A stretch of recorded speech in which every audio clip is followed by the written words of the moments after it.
উজানের কারি ইব্রাহিম সাহেব রহমতুল্লাহ আলাইহের ছাত্র ছিলেন, মুরিদ ছিলেন।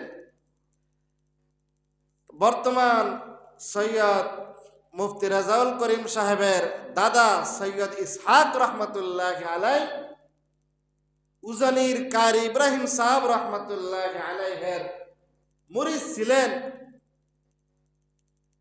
তো মুরিদ থাকাকালীন কারি ইব্রাহিম সাহেব রহমতুল্লাহ আলাই ওনার জীবন ইতিহাসের মধ্যে লেখা হয় যে ওনাদের বাড়িটা যেখানে, এখানে কিন্তু এখন পর্যন্ত জঙ্গল। এখানে কি এখন পর্যন্ত জঙ্গল, চতুর্দিকে দিনের বেলা মানুষ হাঁটতে পারবে না, অথচ হাজার হাজার ছাত্র মাদ্রাসায়, তারপরে জঙ্গলের মতোই কি লাগে। তৎকালীন সময়ে তার জঙ্গল ছিল।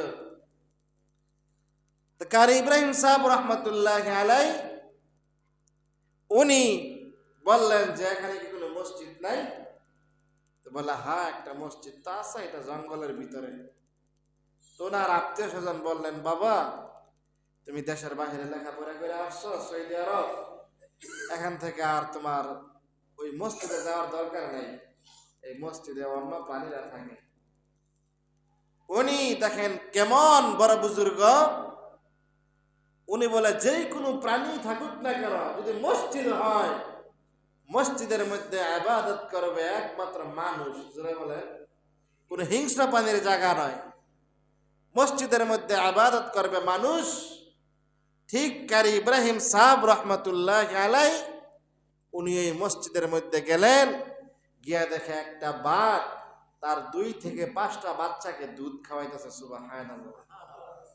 কারি ইব্রাহিম সাহেব রহমতুল্লাহ আলাই বাঘের সামনে গিয়ে দাঁড়ায়। বাঘের সামনে গিয়ে দাঁড়ানোর পরে বাঘকে ডাক দিয়া বলে, ও বাঘ, এটা তো আল্লাহ রাব্বুল আলামিনের ঘর, মসজিদ।